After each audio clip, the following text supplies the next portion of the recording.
Assalamualaikum warahmatullahi wabarakatuh. Sahabat-sahabatku dimanapun Anda berada, semoga keberkahan, kebahagiaan, kesejahteraan bersama kita dan orang-orang yang kita cintai. Amin amin ya rabbal alamin. Salam NKRI harga mati, salam Pancasila Jaya, salam sejahtera untuk kita semua. Saya menemukan video menarik masih seputar polemik nasab habaib Ba'alawi di Indonesia. Ada pernyataan dari Ustaz Hanif Al-Atas dan Profesor Habib Agil Al-Munawwar yang tentunya mereka membela nasab Ba'alawi, dan kemudian dijawab secara lugas, tegas, ilmiah oleh Haji Imaduddin Usman Al-Bantani. Mari kita simak videonya bersama-sama. Ya, ternyata ulama itu, ratusan ulama itu yang dulu sudah benar, mereka tuh nggak meleset, sudah betul. Tapi kenapa kok Imad bisa begitu yakin hanya dia yang benar, semua ulama salah? Sehingga dari sini kita bisa kesimpulkan sudah jelas-jelas dia yang menyimpang. Salah satu tadi itu, diantaranya dia mengabaikan dan menabrak tatanan ilmu nasab. Saya tadi udah tegaskan masalah syarat zaman yang itu merupakan syarat mutlak kata Imad dan kawan-kawan, itu adalah syarat yang dibuat-buat. Kalau ada kitab sezaman, ya boleh-boleh saja, bagus-bagus saja. Tapi itu bukan syarat mutlak yang kemudian karena nggak ada kitab tersebut lalu dianggap nasab tidak tersambung. Tadi kita sudah uraikan panjang lebar, saya kira yang masalah itu sudah tuntas. Kemudian di antara kaidah nasab berikutnya yang diabaikan, Saudara Imad ini selalu mengatakan nasab habaib Ba'alawi mardudun batil, tertolak, batal. Oh, bahkan mustahil. Mustahil tersambung. Nah, ini nih lagi-lagi hal ini timbul karena mengabaikan klasifikasi nasab menurut ulama nasab. Ini penyimpangan terkait ilmu nasab juga. Kalau orang paham ilmu nasab, ini basic sekali, hampir di semua kitab teori nasab ini yang dijadikan rujukan oleh Imad disebutkan, ya, nasab itu ya setidak-tidaknya ada beberapa klasifikasi, ada beberapa perincian, saya ambil secara global. Setidak-tidaknya ada 4 bagian. Ada yang namanya nasab sahih atau nasab thabit. Nasab sahih ini adalah nasab alladzi ta'akkada thubutuhu bisilsilatin sahihah. Nasab yang telah dipastikan kebenarannya melalui rantai yang sah, ya, mujma'un ala sihhatiha min qibalin nasabin al-muhaqqiqin, yang disepakati keabsahannya oleh para nasabah yang muhakkik. Di sini maksudnya disepakati setiap nasabah yang membahas nasab tersebut menganggap sah. Nah, kalau yang nggak bahas ya layun sabuli sakitin qaulun, kalau yang nggak bahas ya berarti dia nggak ada pendapat. Ini kita bicara setiap ulama nasab yang ngebahas nasab tersebut menganggap itu sah. Nah, itu nasab yang seperti ini dianggap sebagai nasab sahih atau disebut juga sahihun thabit. Nah, itu yang pertama. Dan para ulama dengan kesaksian mereka mengatakan nasab Ba'alawi termasuk kategori ini karena semua nasabah yang bahas nasab Ba'alawi menganggap ini nasab sah. Nggak ada satupun nasabah yang bahas nasab Ba'alawi kemudian menganggap nasabnya tidak sah. Sehingga dia masuk kategori yang pertama. Dalam sejarahnya, suku bangsa Arab ini banyak sekali. Ya, yang kalau kita kembalikan kepada ilmu nasab itu ada yang disebut dengan istilahnya Qahtaniyun, Adnaniyun. Qahtaniyun ini terbagi 2 dia. Ada Qahtan bin Amir bin Sam bin Nuh kepada Nabi Allah Nuh. Satu lagi Qahtan bin Al-Humaisa. Qahtan bin Humaisa ini sampai dia kepada Nabi Allah Ismail bin Ibrahim alaihi wassalam. Nah, yang satu lagi Adnaniyun. Adnaniyun itulah yang melahirkan junjungan Nabi besar Muhammad sallallahu alaihi wasallam. Ya, yang kemarin diributkan oleh ya, Imad namanya, ya, dari Banten, Imad. Imad itu tiang. Tapi sekarang tiangnya sudah roboh. Kenapa? Karena yang disampaikan tidak didasari oleh ilmu pengetahuan, emosi. Ya, karena banyak orang-orang yang datang dia ke Rabithah Alawiyah yang ada di Tanah Abang itu minta nasab supaya disambungkan kepada Rasulullah Sallallahu Alaihi. Banyak yang tidak dapat itu, termasuk teman-teman kita tidak dapat. Akhirnya ngoceh lah dia, ngoceh lah, orang Arab dijelekkan, nasabnya Nabi juga dijelekkan. Ya, ini tidak punya etika namanya. Ya, etika. Iya, tidak ada nasab itu, tidak ada katanya. Lah kalau nasab tidak ada, hadis itu apa isinya? Isinya sanad. Sanad, hadatsana akhbarana. Isinya sanad. Kenapa kita ribut-ribut dengan sanad? Iya kan? Iya, kemana saja. Tidak usah yang namanya keturunan. Sanad keilmuan saja harus jelas. Kalau sanad keilmuannya tidak jelas, berarti dia belajar agamanya liar. Ngajarkan orang kepada orang satu kitab, sementara dia sendiri tidak pernah belajar. Itu liar. Nah kalau dia sendiri liar, muridnya bagaimana? Ilmu genealogi adalah merupakan bagian dari ilmu sejarah. Bahkan bisa dikatakan ilmu nasab atau ilmu genealogi merupakan ilmu bantu sejarah. Maka kajian ilmu nasab harus memiliki karakteristik kajian sejarah. Dia harus bersifat empiris, scientific evidence, harus bisa dibuktikan secara ilmiah. Tidak boleh ada sebuah narasi sejarah kita taken for granted, menerima begitu saja, harus dibuktikan. Tidak boleh ada sebuah pengakuan nasab yang bersimultan pengakuan ini dengan privilege tertentu, baik secara sosial antropolog maupun secara paham keagamaan dari tafsir yang dapat diterima. Ketika ada susunan nasab umpama tentang baginda Nabi, dia mengaku merupakan bagian dari keturunan baginda Nabi besar Muhammad SAW, maka kita harus uji di meja saintifik, harus dibuktikan secara ilmiah berdasarkan metodologi kajian ilmiah sejarah yang dapat diterima bersama, bukan hanya diterima oleh ahli nasab, tapi juga logika kebenarannya dapat diterima oleh semua orang. Saya kecil-kecilan mengkaji nasab orang yang mengaku keturunan Nabi di Indonesia dari klan Ba'alawi, yang sama ini mengaku sebagai keturunan daripada baginda Nabi besar Muhammad SAW. Saya gunakan prosedur di dalam kajian penelitian sejarah. Yang pertama adalah heuristik. Saya kumpulkan sumber-sumber sejarah, sumber-sumber yang membantu penelitian saya di dalam bagaimana menguji kebenaran sebuah tesis pengakuan berdasarkan silsilah-silsilah urutan nasab yang ada bahwa dia merupakan keturunan Nabi. Baik dari manuskrip-manuskrip zaman masa lalu sesuai dengan zamannya maupun dari kitab-kitab yang sudah dicetak. Kemudian saya melakukan verifikasi sumber. Saya kritik, saya verifikasi validitas dan orisinilitasnya. Kemudian saya pilah mana sumber-sumber yang primer. Adakah sumber yang langsung ditulis oleh orangnya atau ditulis oleh orang lain tetapi dia pernah bersama dengan orang-orang yang ditulis dengan nasab itu, atau sumber itu tidak sezaman tetapi masih begitu dekat yang dapat melacak sebuah kebohongan apabila apa yang dikatakan sebelumnya adalah merupakan sebuah kebohongan. Setelah mengadakan verifikasi dan memilah, kemudian saya melakukan interpretasi sumber.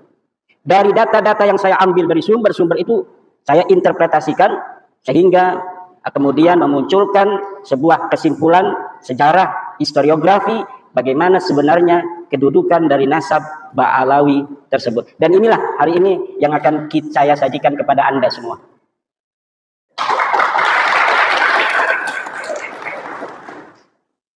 Kaum Ba'alawi yang kita kenal di Indonesia dengan istilah Habib mengaku sebagai keturunan Nabi Muhammad SAW melalui jalur Ahmad bin Isa bin Muhammad An-Naqib bin Ali Al-Uraidi bin Ja'far Shadiq bin Muhammad Al-Baghir bin Ali Zainal Abidin bin Husain bin Fatimah Zahra bin Kanjeng Nabi besar Muhammad SAW. Ahmad bin Isa, ini titik poinnya. Dari sini yang diakui. Ahmad bin Isa ini wafat 345 Hijriah.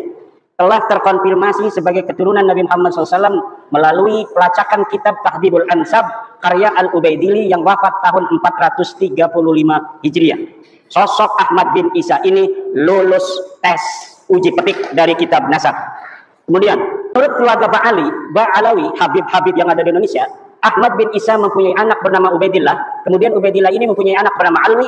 Alwi inilah yang menurut keluarga Ba'alawi adalah leluhur mereka. Alawi bin Ubaidillah bin Ahmad bin Isa bin Muhammad An-Naqib bin Ali Al-Uraidi bin Ja'far Shadiq Muhammad Al-Baghir bin Ali Zainal Abidin bin Husain bin Fatimah bin Nabi besar Muhammad SAW. Ini nasab mereka, dan kita bisa lihat dari tokoh-tokoh mereka yang senang majang-majang nasab di media sosial. Semuanya akan bermuara kepada seseorang yang bernama Alwi yang disebut sebagai anak Ubaidillah. Ubaidillah ini adalah katanya anak Ahmad bin Isa. Ahmad bin Isa telah sahih sebagai keturunan Nabi, selesai atau lulus uji petik dari kitab-kitab yang ada pada zamannya yang primer atau yang sekunder. Tetapi apakah betul seorang yang bernama Ahmad bin Isa ini mempunyai anak bernama Ubaidillah? Namun nasab ini tertolak. Saya senang kalau menulis bikin kesimpulan dulu, biar orang itu tidak mengira-ngira. Karena urutan nasab seperti ini baru muncul dalam kitab keluarga Ba'alawi setelah 550 tahun pasca wafatnya Ahmad bin Isa. Tadi kita kenal wafatnya 345. Sedangkan kitab-kitab nasab yang paling dekat dengan masa hidupnya Ahmad bin Isa, yaitu kitab nasab yang ditulis di abad ke-5, tidak menyebutkan bahwa Ahmad bin Isa mempunyai anak bernama Ubaidillah. Mulai dari kitab abad ke-5, ke-6, ke-7, ke-8, tidak menyebutkan Ahmad bin Isa mempunyai seorang anak yang namanya Ubaid atau Ubaidillah. Kitab abad ke-5, Muntaqilat Talibiyah, karya Abu Ismail Toba yang wafat tahun 400 Hijriah menyebutkan bahwa sebagian anak Ahmad bin Isa adalah Muhammad yang tinggal di Roy, tidak ada Ubaid. Kitab abad ke-5 Tahdhibul Ansab karya Al-Ubaidili yang wafat tahun 435 menyebutkan pula bahwa sebagian anak Ahmad bin Isa adalah Muhammad. Kitab abad ke-5 Al-Mazdi karangan Al-Umari wafat 490 menyebut pula bahwa sebagian anak Ahmad bin Isa adalah Muhammad. Kitab abad ke-5 sepakat tidak menyebutkan bahwa Ubaidillah sebagai anak Ahmad bin Isa. Namun masih ada kesempatan. Kitab-kitab abad ke-5 tersebut masih membuka masuknya nama lain dari anak-anak Ahmad bin Isa karena kalimat yang dipakai adalah kalimat yang tidak menunjukkan makna terbatas atau hasr. Menggunakan kalimat sebagian dari anaknya adalah Muhammad. Kitab abad yang dapat terlacak ada dan sudah dicetak abad ke-5, 3 ini sepakat bahwa tidak ada anak Ahmad bin Isa bernama Ubaidillah. Next. Kitab abad ke-6 As-Sajarah Al-Mubarakah yang ditulis tahun 597 Hijriah karya dari Imam Fahru-Raji yang wafat 606 Hijriah menyebutkan bahwa keturunan Ahmad bin Isa hanyalah dari 3 putranya, yaitu Muhammad, Ali, dan Husain. Ini sudah hasr. Imam Al-Fahru-Raji ketika menyatakan anak Ahmad hanya 3 menggunakan jumlah ismiyah fa'aqibuhu min salasati banin. Menurut ulama nasab, apabila kitab nasab menggunakan terma jumlah ismiyah, ini menunjukkan makna hasr atau terbatas. Berbeda ketika ulama nasab menggunakan jumlah fi'liyah semisal fa'aqaba min salasati banin, ini masih memungkinkan ada nama lain selain 3. Tapi ketika terma kalimat menggunakan jumlah ismiyah seperti As-Sajarah Mubarakah seperti itu, maka berarti yang bisa direkam secara meyakinkan oleh Imam Al-Fahru-Raji berdasarkan ilmunya adalah bahwa anak Ahmad bin Isa hanya 3, yaitu Muhammad, Ali, dan Husain. Tidak ada Ubaid. Begitu pula lafaz salasati banin merupakan isim adad bilangan. Menurut ahli usul fikih, lafaz adad merupakan salah satu lafaz khusus. Jika dikatakan fa kafaratuhu it'amu asyarati masakin, maka maksudnya adalah 10 orang miskin. Tidak kurang, tidak lebih. Maka ketika di abad ke-9, 550 tahun setelah wafatnya Ahmad bin Isa, dikatakan bahwa Ahmad mempunyai anak bernama Ubaidillah, maka nama itu tertolak. Lalu dari mana Imam Fahru-Raji mengetahui 3 ini? Tanpa adanya referensi yang disebutkan dalam kitab As-Sajarah Mubarakah, inilah yang dikritisi oleh Rumel Abbas misalnya dan yang lain sebagainya. Imam Fahru-Raji, saudara, ketika menyebut anak Ahmad bin Isa hanya terbatas pada 3 saja, ini sangat bisa dipercaya. Kenapa? Karena ia tinggal di kota Roy di Iran. Sedangkan di Roy banyak anak keturunan Ahmad bin Isa dari jalur Muhammad bin Ahmad bin Isa. Kitab abad ke-7. Ini tadi abad ke-6 sudah dihasar bahwa anaknya cuma 3. Sekarang bagaimana reportase dari kitab-kitab yang ada yang sampai kepada kita dari abad ke-7, ke-8, dan ke-9 awal. Kitab abad ke-7 Al-Fahri, karangan Imam Al-Marwazi yang wafat 614 Hijriah, juga tidak menyebut nama Ubaidillah sebagai anak Ahmad bin Isa. Ia hanya menyebutkan bahwa sebagian anak Ahmad bin Isa adalah Muhammad. Kitab abad ke-8 Al-Asili, karya At-Taqtaqi, yang wafat 709 Hijriah menyatakan bahwa sebagian anak Ahmad bin Isa adalah Muhammad. Kitab abad ke-8 As-Sabatul Musan, karya Ibnu Al-Araj Al-Husaini, yang wafat 787 Hijriah menyatakan bahwa sebagian anak Ahmad bin Isa adalah Muhammad. Kitab abad ke-9 Umdatul Talib, karya Ibnu Inabah, yang wafat tahun 828 Hijriah menyatakan bahwa sebagian anak Ahmad bin Isa adalah Muhammad. Maka ada 8 kitab nasab yang sudah saya sebutkan yang membentang mulai dari abad ke-5, ke-6, ke-7, ke-8, dan ke-9 awal sepakat bahwa Ahmad bin Isa tidak mempunyai anak bernama Ubaidillah, dan di abad ke-6 sudah dihasar bahwa anak Ahmad bin Isa hanya 3. Maka masuknya nama Ubaidillah sebagai anak Ahmad bin Isa tidak bisa dianggap sah. Next. Kapan muncul nama Ubaidillah sebagai anak Ahmad bin Isa? Ubaidillah muncul sebagai anak Ahmad bin Isa pada abad 9 Hijriah.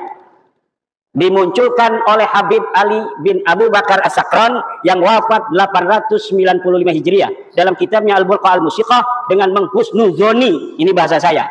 Kalau bahasa Tengku ini nggak boleh katanya husnuzon itu. Nama Abdullah yang ada pada As-Suluk sebagai Ubaidillah. Ceritanya ada kitab sejarah yang menyebutkan sebuah silsilah dari seorang ahli hadis yang bernama Ali. Abu Hasan Ali bin Muhammad. Terus binnya kemudian dia bin Abdullah bin Ahmad bin Isa. Lalu kata keluarga Habaib ini, oh saya punya leluhur namanya Ubaid. Mungkin Ubaid ini adalah Abdullah.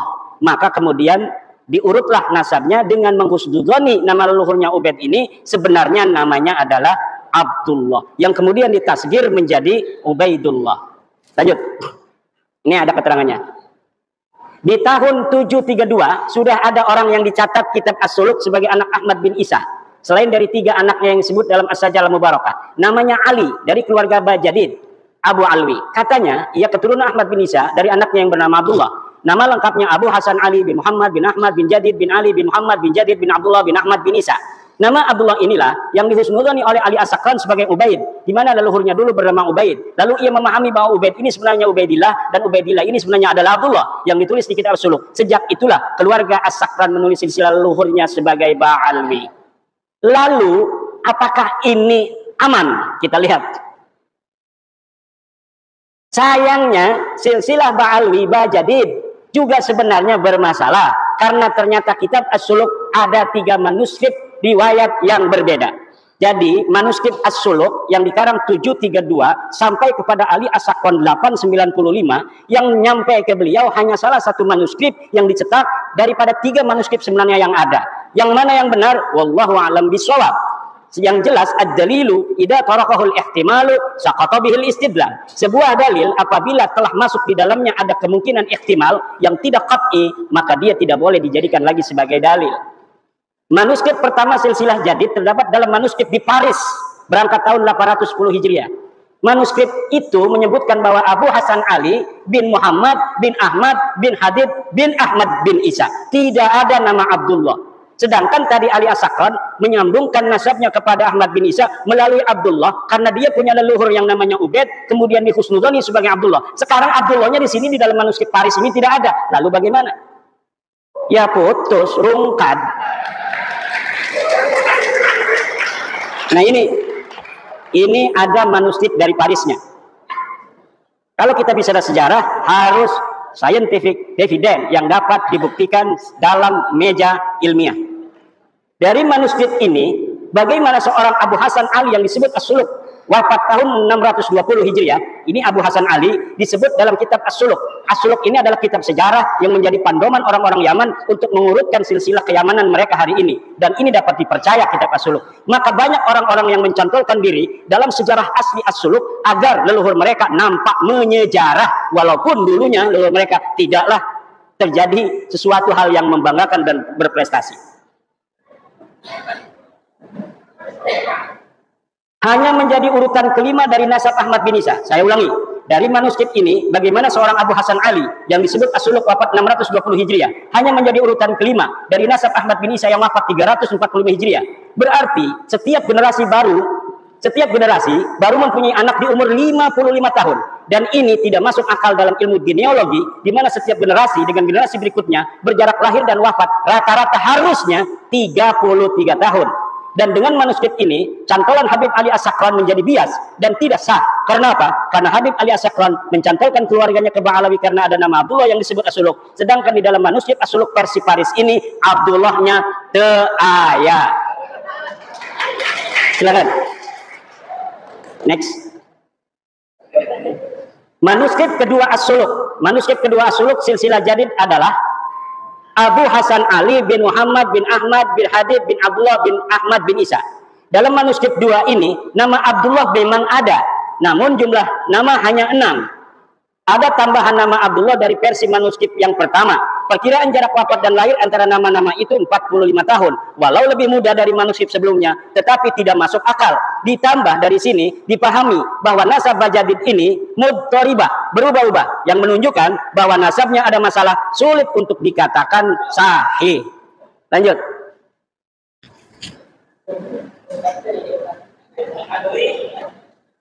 Manuskrip 3 As-Suluk. Manuskrip 3 As-Suluk silsilah hadits adalah atau jadid Abu Hasan Ali bin Muhammad bin Ahmad bin Habib bin Ali Muhammad bin Habib bin Abdullah bin Ahmad bin Isa. Silsilah inilah yang dicetak dan ditahqiq oleh Al-Aqwa tanpa menyebutkan dari versi manuskrip manakah silsilah ini diambil. Bisa jadi silsilah semacam ini tidak ada dalam manuskrip manapun. Ia mentahqiqnya dan menambahinya berdasar pengetahuannya dari literasi Ba'alawi saat ini. Jika manuskrip pertama yang sahih, maka pencantolan Habib Ali As-Sakwan gagal total. Karena nasab Ba'alawi saat ini adalah furu' dari usul nasab Bajadid. Ketika usulnya batal, maka furu'nya juga batal. Ini penting dan belum diungkapkan siapapun. Keluarga As-Sakwan bukan Ba'alawi. Nampaknya kitab As-Suluk karya Imam Al-Janadi wafat 732 Hijriah adalah kitab sejarah yang menjadi pegangan latar belakang konstruksi nasab Ba'alawi dan sejarahnya. Nasab dan sejarah Ba'alawi yang ahistoris disusun sedemikian rupa menggunakan latar belakang sejarah yang terdapat dalam kitab As-Suluk. Penulis yakin secara ilmiah bahwa keluarga As-Sakwan sebelumnya tidak dikenal dengan nama Ba'alawi. Nama Ba'alawi keluarga As-Sakwan itu dikenal setelah kitab Al-Burqah dan kitab Al-Jauharus Safaq ditulis, yaitu milik Habib Abu Bakar As-Sakwan dan Imam Al-Khatib. Seperti film fiksi sejarah Arya Kamandanu yang skenario-nya ditulis berlatar belakang sejarah Majapahit. Ada orang namanya Ba'alawi dulu, ada silsilahnya ditulis dalam kitab sejarah. Lalu orang yang abad 9 mengatakan, itu leluhur saya itu. Sejak itulah dia menggunakan nama yang ada dalam kitab itu untuk keluarga dia dan keturunannya. Next. Ini versi ilmiah ya. Interpretasi dari sumber-sumber yang kita dapatkan. Perhatikan kitab An-Nabhah Al-Ambariyah. Ini kitabnya. Setiap saya ngomong kitab saya tidak sebutkan, tetapi ada foto dari kitab dan halamannya. Perhatikan kitab An-Nabhah Al-Ambariyah karya Muhammad Kazim bin Abil Futuh wafat 880 Hijriah. Dalam kitab itu di halaman 53 disebutkan bahwa Banu Abi Alwi adalah Abu Alwi bin Abil Jadid bin Ali bin Muhammad bin Ahmad bin Jadid.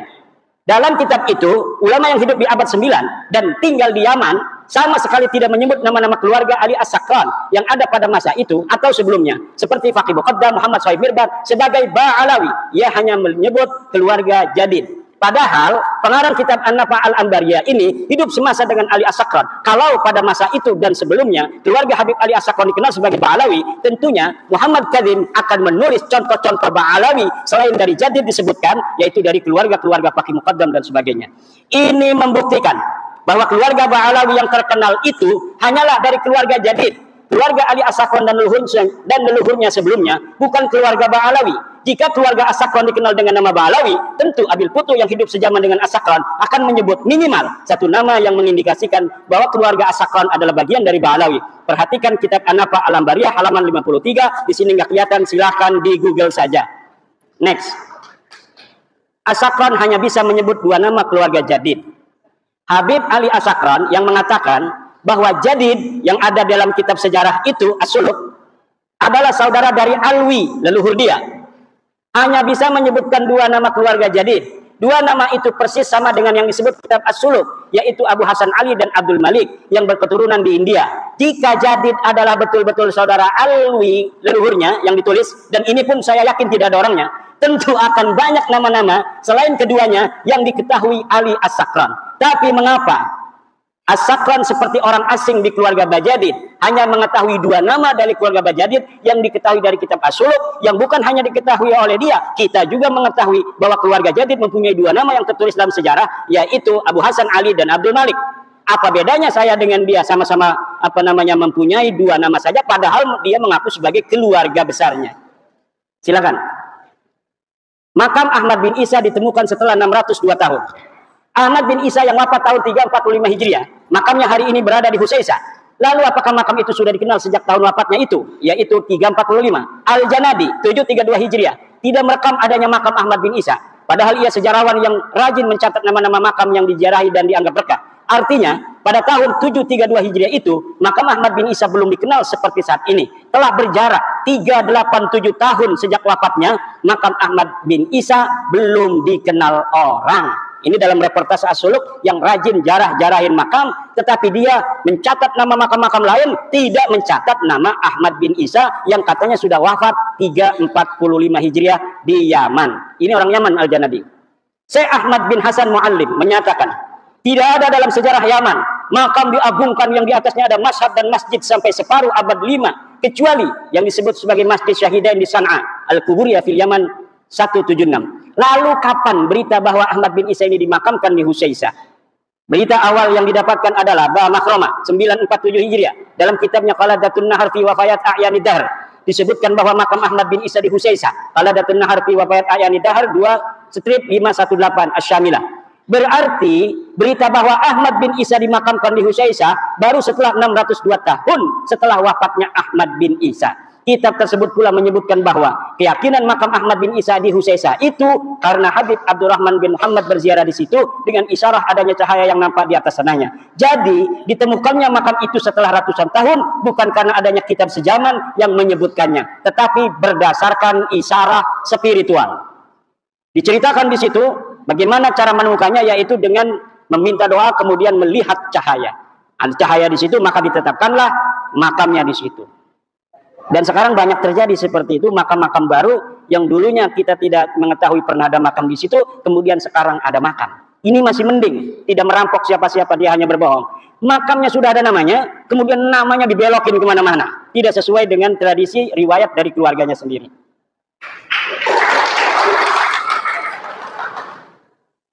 Kitab-kitab sejarah yang ditulis setelah masa Ahmad bin Isa sampai abad 9, ini kitab sejarah, tadi kitab nasab.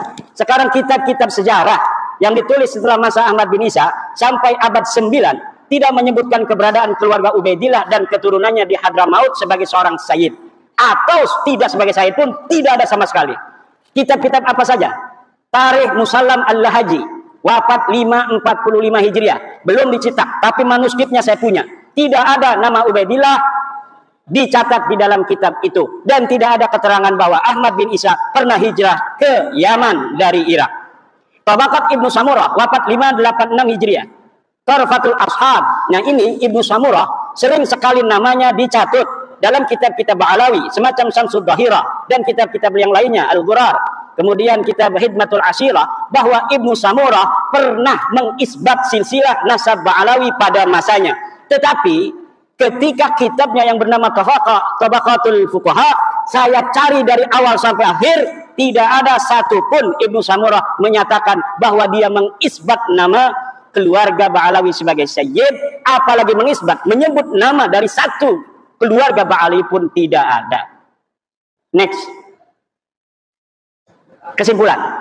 Para habaib yang sekarang kita kenal bukanlah keluarga Ba'alawi yang dikenal di abad 7 dalam kitab-kitab sejarah. Keluarga Ba'alawi adalah keluarga jadid yang disebut dalam kitab As-Suluk 732 Hijriah yang terputus dari Nabi Muhammad SAW karena Abdullah bukanlah anak Ahmad bin Isa. Para habaib nasabnya terputus dari Nabi Muhammad SAW karena Ubaidillah bukanlah anak Ahmad bin Isa. Jadi Ba'alawi sendiri yang ada dalam kitab itu tertolak sebagai keluarga Nabi karena Abdullah bukanlah anak dari Ahmad bin Isa berdasarkan kitab-kitab abad ke-6 dan abad ke-5. Kemudian ada orang nyantol kepada nama itu. Ya, yang dicantolnya itu rungkat, dianya ikut rungkat. Pengakuan keluarga habaib sebagai keturunan Nabi baru mulai abad 9 oleh Habib Ali As-Sakran dalam Al-Burqah dan atau Abdurrahman Al-Khatib 855 Hijriah dalam Al-Jauhar Asy-Syafaq. Ini jarang saya ambil namanya Al-Khatib, walaupun hidup bareng. Dia adalah Al-Khatib ini murid dari kakeknya Ali Habib Ali As-Sakran, juga murid daripada ayahnya. Jadi walaupun dia bukan Ba'alawi, terindikasi subjektivitas itu ada karena dia hidup bersama Habib Ali As-Sakran. Dan kitab Al-Jauhar Asy-Syafaq ini belum dicetak sampai sekarang. Dia bagaikan sebuah kitab sakti yang tidak boleh dilihat oleh siapapun, tetapi sering diambil oleh kalangan Ba'alawi untuk membela nasabnya. Jadi kita tidak bisa untuk melihatnya, tetapi dia mengutipnya. Bagaimana sebuah dalil hanya bisa diketahui oleh mereka, kemudian didalilkan kepada kita, tanpa kita bisa memverifikasi, tanpa kita bisa memvalidasi, tanpa kita tahu originalitasnya seperti apa. Jadi ini namanya senjata yang sangat canggih, yang bisa untuk membacok, tapi kita nggak bisa melihatnya. Kitab-kitab yang lebih mudah dari As-Sajarah Al-Mubarakah 606 yang menyebutkan bahwa Ba'alawi habaib tersambung nasabnya kepada Rasulullah tertolak karena hanya mengutip dari Al-Burqah dan Al-Jauhar kitab abad 9 Hijriah. Next. Terakhir, usaha yang perlu ditempuh habaib agar nasabnya tersambung. Saya kasih clue-clue. Seorang yang meneliti ya harus begitu kan. Kita bukan karena tendensi, subjektivitas dan sebagainya. Enggak, kita ilmiah aja. Para pendukung nasab Ba'alawi habaib untuk tersambung nasab mereka harus menyajikan kitab yang lebih tua dari As-Sajarah Al-Mubarakah yang menyatakan bahwa 1. Ahmad bin Isa mempunyai anak bernama Ubaidillah, 2. Ubaidillah mempunyai anak bernama Alwi. Untuk bisa dikatakan bahwa para habaib sekarang ini tersambung kepada keluarga Ba'alawi, maka harus menyajikan kitab yang lebih tua dari As-Suluk yang menyebutkan bahwa Jadid mempunyai saudara bernama Alwi. Jika 3 pertanyaan itu tidak terjawab, dan yakin tidak akan terjawab kecuali bikin manuskrip palsu, maka para habaib bukanlah keturunan dari Nabi besar Muhammad sallallahu alaihi wasallam. Baru saja kita simak, kita dengarkan, kita cermati videonya bersama-sama. Semoga ini mencerahkan dan menyadarkan kita semua. Semoga bermanfaat. Wassalamualaikum warahmatullahi wabarakatuh.